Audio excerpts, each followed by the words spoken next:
Price Lord. எல்லாரும் எப்படி இருக்கீங்க? நல்லா இருக்கீங்களா? ஆண்டவரும் இரட்சகருமாக இயேசு கிறிஸ்துவின் இனிய நாமத்தில் உங்களுக்கு என்னுடைய அன்பான பெண்கள் தின வாழ்த்துக்களை தெரிவித்துக் கொள்கிறேன். இன்று பெண்கள் தினம். நம்ம இன்னைக்கு வேதாகமத்தில் ஒரு பெண்ணின் வாழ்க்கையில இருந்து நம்ம என்ன கற்றுக்குறோம் அப்படின்னு சொல்லி பார்க்க போகிறோம். அவங்க வேற யாரும் இல்லை, நோவாவின் மனைவி தான். ஆதியாகமம் 6ஆம் அதிகாரத்திலையும் 7ஆம் அதிகாரத்திலையும் நோவாவின் மனைவியை குறித்து சொல்லப்பட்டிருக்கு. அவங்களும் நோவா கூட பேழையில பிரவேசித்தாங்க அப்படின்னு சொல்லப்பட்டிருக்கு. நோவாவின் மனைவியோட பேர் யாருக்காவது தெரியுமா? சொல்லப்படலை. ஆமா, அதுதான் உண்மை. Very good.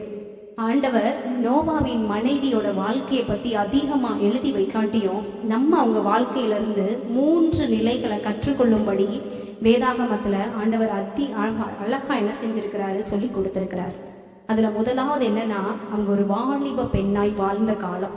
அவங்க வாழ்ந்த காலம் ஆதியாகமம் 6:12 சொல்லப்பட்டிருக்க, பூமி சீர்கெட்டு இருந்ததாம், பாவம் நிறைந்திருந்தது. ஒருத்தரை கூட என்ன செய்ய முடியல, கர்த்தர் நீதிமானா பார்க்க முடியாதபடி நோவா மாத்திரம்தான் என்ன செஞ்சிருக்கிறாரு, நீதிமானா, உத்தமனா, சன்மார்க்கனா இருந்திருக்கிறாரு. அந்த காலத்துல வாழ்ந்த நோவாவின் மனைவியை பாருங்க, எவ்வளவு ஒரு அழகா ஒரு நீதிமான உத்தமன தன்னுடைய வாழ்க்கை துணையா தெரிந்தெடுத்திருக்கிறாங்க. இன்னைக்கு வாலிப பிள்ளைங்க எப்படி எதிர்பார்க்குறாங்க தெரியுமா? ஹேண்ட்ஸமாக இருக்கணும், இந்த ட்ரெண்டுக்கு ஏற்ற மாதிரி ட்ரெஸ் பண்ணியிருக்கணும், அவங்க ஹேர் ஸ்டைல் அப்படி இருக்கணும், நல்ல ஹீரோ மாதிரி இருக்கணும், அப்படி தான் எதிர்பார்க்குறாங்கல்ல. ஏன் ஆவிக்குரிய பிள்ளைங்க கூட நம்ம ஏதாவது சொன்னோன்னா இல்லை ஆண்டி அப்படிம்பாங்க. ஏன் அப்படின்னா அவங்களுக்கு ஹீரோ மாதிரி இருக்கணும், ஸ்டேஜில் நல்ல மியூசிக் வாசிக்கணும், ஒர்ஷிப் எடுக்கணும், சர்ச்சில் ஹீரோ மாதிரி இருந்தால் சூஸ் பண்ணுவாங்க. நம்ம சொல்லுவோம், இவங்க நல்லா ஜெபிக்கிற பையன், பரிசுத்தம் உள்ள பையன், வேதத்தை தியானிக்கிற பையன், கர்த்தருக்காக உண்மையாக வாழ்கிற பையன் சொன்னால் ஜோமணி சொல்கிறேன் ஆண்டி அப்படிம்பாங்க இல்லையா? நம்ம இன்னைக்கு அவங்களுடைய வாழ்க்கையில் கட்டாயம் பிள்ளைங்க நீங்கள் கற்றுக்கணும். என்ன கற்றுக்கணும்னா, கர்த்தர் நமக்கு ஒரு பரிசுத்தமான நம்ம வாழ்க்கையில் தரணும்னா நம்ம பரிசுத்தமாக, நீதி உள்ளவங்களா, உண்மை உள்ளவங்களா என்ன செய்யணும், ஜீவிக்கணும். உலகத்தில் நம்ம அதை பார்த்து, அந்த காரியங்களை பார்த்து நம்ம சூஸ் பண்ணாமல் ஜெபம் பண்ணி தேவ சித்தமா அப்படின்னு அறிந்து சூஸ் பண்ணுறவங்களா இருக்கணும். 2வது மனைவியாகிய நம்மளை போன்றவங்க இல்லையா? அவங்க பாருங்க, நோவா சொல்கிறாரு, கர்த்தர் எனக்கு ஒரு தரிசனத்தை கொடுத்தாரு, கர்த்தர் என் கூட பேசினாரு, பேழையை செய்ய சொல்லியிருக்கிறாரு, மழை வரப்போகுது, ஜலப்பிராயம் வரப்போகுது அப்படின்னு சொல்கிறப்போ அவங்க அப்படி கீழ்ப்படுகிறாங்க. நம்மளாம் தான் என்ன சொல்லுவோம், அது சும்மா ஒரு கனவாக இருக்கும்பா அப்படிம்போம், இல்லைன்னா உங்கள் மனசோட யோசனையாக இருக்கும்பான்போம். இப்படிலாம் ஒன்றும் நடந்ததே இல்லை, நீங்கள் எப்படின்னா புதுசாக சொல்கிறீங்க அப்படின்னு கேட்போம். இப்படி வேலை செய்யணும் அப்படின்னு சொன்னோன்னே நமக்கு எவ்வளவோ வேலைகள் இருக்குது, டார்கெட் இருக்குது, நம்ம நிறைய அச்சீவ் பண்ண வேண்டியது இருக்குது, நம்ம பிள்ளைங்களோட எதிர்காலத்தை பார்க்கணும் அப்படின்னு நம்ம ஏதாவது என்ன செஞ்சுருவோம், அவங்க கீழ்ப்படியாமல் தட்டி கழிப்போம். இன்னைக்கு மனைவிகளாக இருக்கிற நம்ம என்ன செய்யணும்னா, கணவன்மாருடைய வார்த்தைக்கு அப்படியே கீழ்ப்படுகிறவங்களா இருக்கணும். அது குடும்பத்தில் ஒரு பெரிய ஆசீர்வாதத்தை கொண்டு வரும். நமக்கு இப்போ தெரியாது நம்ம கீழ்ப்படுகிறதுனால என்ன ஆசீர்வாதம்னு. இப்போ நமக்கு சந்தோஷம் இருக்கும், சமாதானம் இருக்கும், பின்னாடி நம்முடைய வாழ்க்கை ரொம்ப மகிமையாக ஆசீர்வாதமாக இருக்கும். நம்ம எப்படி கீழ்ப்படியணும்னா, அவங்களுடைய சொந்த புருஷருக்கு அவங்க கர்த்தருக்கு பயப்படாதவங்களா இருந்தால் கூட என்ன செய்யணுமா, கீழ்ப்படியுமா. அதான் 1 பேதுரு 3:1 பேதுரு எழுதி வச்சிருக்கிறாரு, உங்கள் சொந்த புருஷருக்கு என்ன செய்யுங்க, அவங்க கர்த்தருக்கு பயப்படாதவங்களா இருந்தால் கூட கீழ்ப்படியுங்க.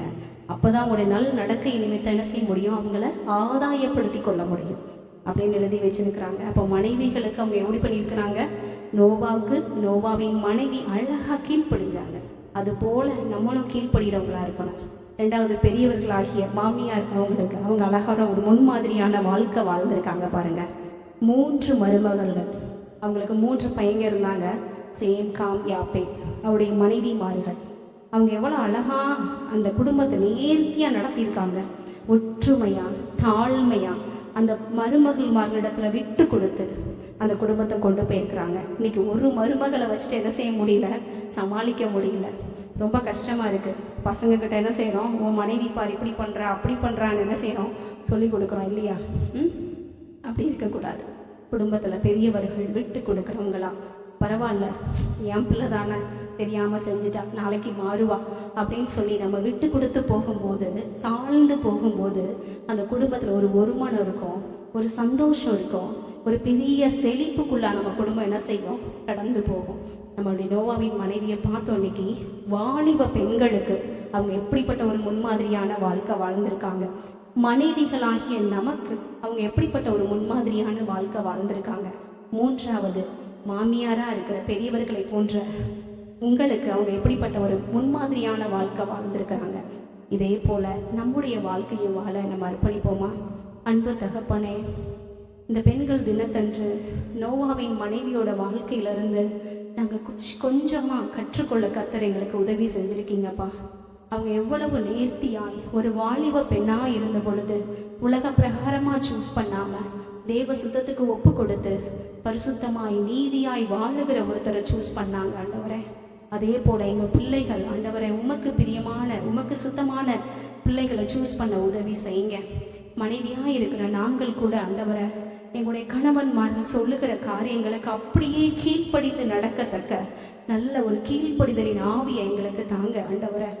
மாமியாராக இருக்கிற பெரியவங்க அப்பா குடும்பத்தை ஒருமித்து அன்போடு அரவணைத்து கொண்டு போகத்தக்கதான கிருபைகள் அவங்களுக்கு தாங்க ஆண்டவரை. தந்து எங்களுடைய சபையில் இருக்கிற ஒவ்வொரு பிள்ளைகளையும் நீங்கள் ஆசீர்வதித்து வழி நடத்துங்க. இயேசுவின் நாமத்தில் ஜெபிக்கிறோம் பிதாவே, ஆமென். கர்த்தர் உங்களை ஆசீர்வதிப்பாராக. ஆமென்.